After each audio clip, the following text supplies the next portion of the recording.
first time I got nominated for an Oscar, everybody said, you should be very flattered, but Heath Ledger's going to win. And I said, well, I'm still going. I drew on that a lot when I was playing Robert Jackson, that hopeless situation. You want to walk into that courtroom with a handful of assumptions, fine, but he will eat you for breakfast.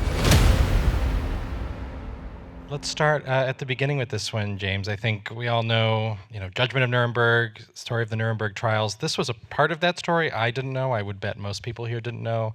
How did you encounter it, and then where did you see the film in that? This came to me originally 13 years ago, and it was a book proposal by a guy named Jack L. High, who ended up writing the book The Nazi and the Psychiatrist. And it was only 5 or 6 pages, but it was about the relationship between Kelly and Goering and how they connected and ultimately what happened to them. And it was the quickest I said yes to anything in my life. I thought it was such a great story and a great way to sort of explore the nature of evil. So I was all in immediately. There's a real epic scope to the film, the way you both write it and direct it, and I believe Justice Jackson was not really as much a part of the book.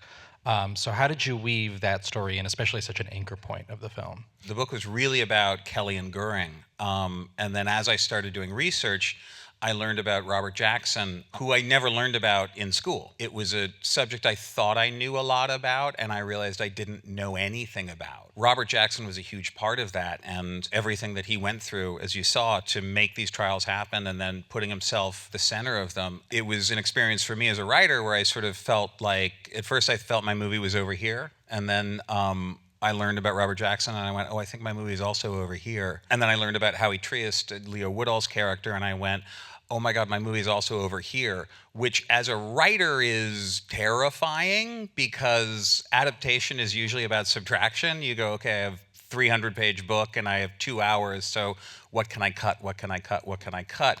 And this just kept getting bigger and bigger and bigger. Weaving it in became, it was tricky at first, but Jackson's story is such a powerful story and I think such an important part of it that I just wanted to make sure it was part of this film.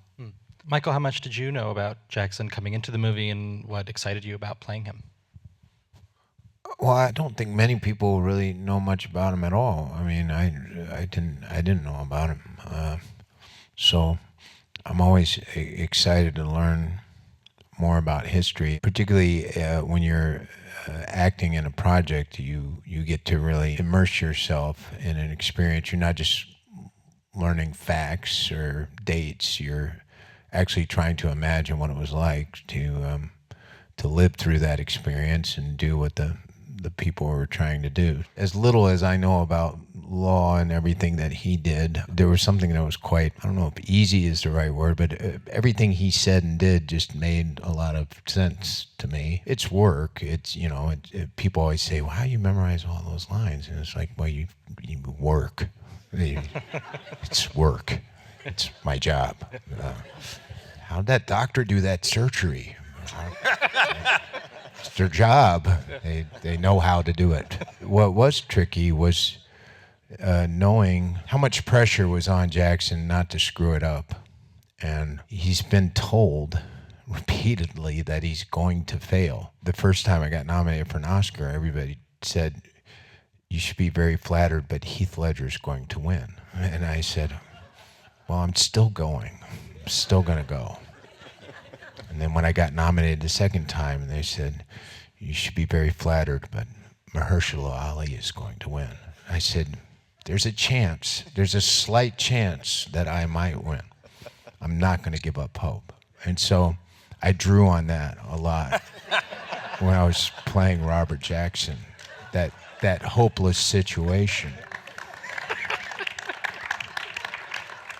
I thought that was an appropriate anecdote tonight. I feel that right in here, Michael.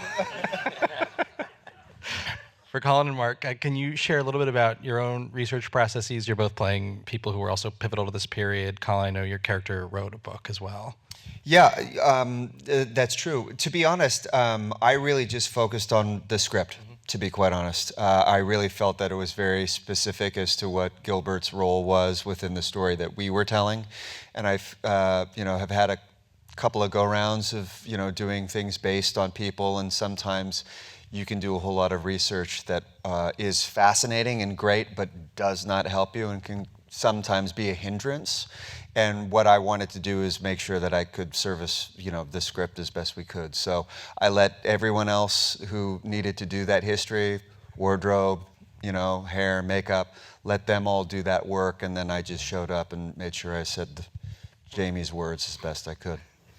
To echo what Colin said, it's so, when you're doing something like this, there's a fine line of overstepping what the movie is for you to do your own sort of thing, and how does that aid the movie, and how does that aid the story, and finding your role within that, but also adding a certain amount of personality to it, which I think Colin did very well. It's like, those are the little touches that it has to be quite subtle, but you're serving the story, and you just want to service that. And also, I know Jamie, and he's so talented that you just trust him, and every day it was really easy to do that.